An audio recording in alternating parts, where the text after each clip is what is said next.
Kita akan buka amplop pertanyaannya. Pertanyaannya masih disegel ya? Bapak Ibu yang di rumah juga bisa melihat pertanyaannya masih disegel. Dan kami ingatkan para calon presiden untuk mendengarkan dengan seksama Bapak-Bapak, karena pertanyaan tidak akan kami ulang, hanya akan kami bacakan satu kali. Silakan Ibu Anissa, lihat apa isi pertanyaannya. Baik, pertanyaan huruf C ya. Ya, pertanyaan untuk calon presiden nomor urut 1, Bapak Anies Baswedan. Pertahanan negara yang tangguh dapat dicapai dengan memanfaatkan teknologi siber, kecerdasan buatan, dan satelit untuk informasi geospasial. Pertanyaannya, apa kebijakan paslon untuk mendapatkan akses teknologi dan pengembangannya guna memperkuat pertahanan Indonesia? Waktu menjawab selama 2 menit, Pak Anies, dimulai dari Bapak berbicara, kami persilahkan. Terima kasih. Sebelum saya menjawab pertanyaan itu, saya mengklarifikasi tadi data yang meleset. Maaf Pak Prabowo, angkanya terlalu kecil. Bukan 320 hektar, tapi 340.000 hektar. Saya klarifikasi. Kemudian itu pun salah. Melanjutkan. Itu pun salah. Atas apa yang perlu saya sampaikan. Mas Anies, Pak Prabowo, jangan Pak Prabowo, maaf. Ini mohon nanti ada kesempatannya. Baik. Harap tenang. Harap tenang. Baik, kita akan lanjutkan. Harap tenang ya. Hadirin. Silakan, Bapak. Baik.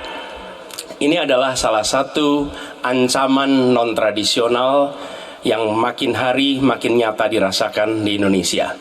Kita merasakan keluarga-keluarga kita, HP, komputer, menghadapi tantangan hacking. Karena itulah menurut kami perlu sekali kita membangun satu struktur pertahanan cyber yang serius. Dan ini tidak cukup dengan memberikan tugas pada sekelompok orang. Satu adalah dengan membangun satu sistem yang komprehensif, perencanaan komprehensif yang melibatkan seluruh lembaga termasuk komponen masyarakat. Yang kedua adalah pengadaan teknologi-teknologi terbaru. Tapi kuncinya bukan semata-mata pada teknologinya. Kuncinya adalah pada pelibatan semua secara semesta. Yang ketiga, yang tidak kalah penting adalah mekanisme untuk merespon balik apabila terjadi kondisi serangan, sehingga bisa memiliki kecepatan untuk recover, kecepatan untuk kembali dalam sistem ketika terjadi serangan-serangan cyber itu. Jadi menyusun ini, satu adalah melibatkan secara komprehensif, yang kedua menggunakan teknologi terbaru, yang ketiga sistem recovery yang cepat. Terima kasih. Baik, terima kasih Pak Anies. Kami persilakan kepada calon presiden nomor urut 2 Bapak Prabowo Subianto untuk menanggapi calon presiden nomor urut 1 dengan waktu 1 menit saat Bapak berbicara akan dimulai. Silakan Pak.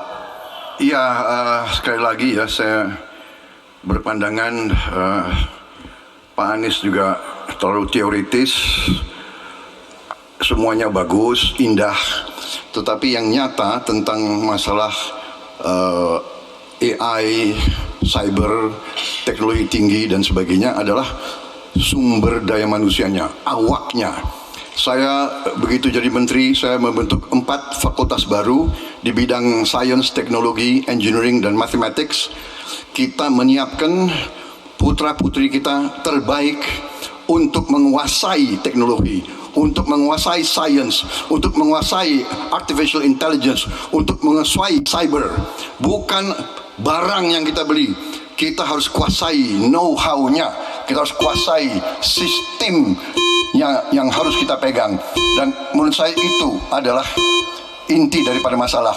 Tidak hanya bicara-bicara yang baik-baik saja. Waktu sudah habis Pak Prabowo. Selanjutnya calon presiden nomor urut 3 Bapak Ganjar Pranowo untuk menanggapi. Baik, hadirin kami harap tenang. Kami harap tenang. Silakan Bapak Ganjar Pranowo untuk menanggapi jawaban calon presiden nomor urut 1. Waktu Anda 1 menit dimulai ketika berbicara. Yang pertama, kita mesti menguatkan BSSN. Dan kita penting untuk membuat security system yang baik. Bahkan selain membangun SDM dan infrastruktur yang baik, maka kecepatan internetnya dan coveragenya harus tinggi. Maka kalau kita kemudian membuat satu sistem infrastruktur yang bagus, jangan dikorupsi. Ini yang kemudian jadi persoalan. Maka tidak pernah selesai.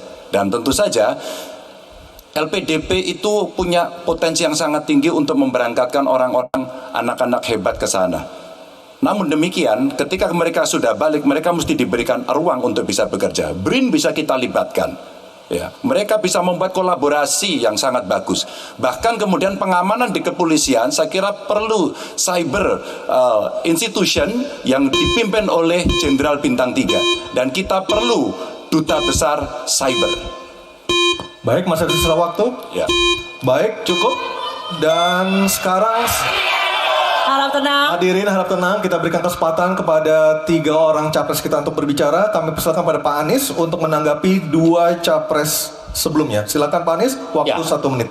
Memang benar, membangun sistem itu salah satunya. Satu adalah perangkat lunak, satu adalah perangkat kerasnya. Dan itu salah satunya adalah seperti disampaikan terkait dengan sumber daya manusia. Persoalannya, kalau tadi disebut ada yang teoritis, ada yang kedua tidak dilaksanakan.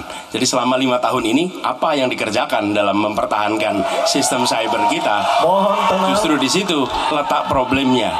Jadi ketika anggaran yang begitu besar dialokasikan justru bukan untuk mempertahankan yang hari ini menjadi serangan paling modern yang terjadi. Ini adalah ancaman yang paling nyata dan dirasakan di seluruh keluarga, bukan hanya di sektor pemerintahan.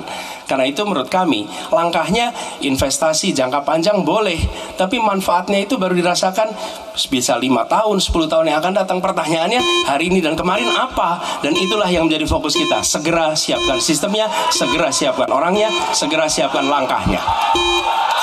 Baik, masih ada waktunya Bapak. Waktu habis. Baik, terima kasih. Harap tenang Bapak Ibu hadirin yang ada di acara sini. masih harus kita lanjutkan. Harap tenang, harap tenang. Kita Bapak sudah dan Ibu. dengarkan bersama-sama tadi tata tertibnya seperti apa, mohon tenang. Kita lanjutkan, selanjutnya beralih ke pertanyaan kedua untuk calon presiden nomor urut 2 Bapak Prabowo Subianto. Untuk itu kami persilakan kepada panelis Profesor Evi Fitriani untuk mengambil pertanyaan subtema di dalam fishbowl.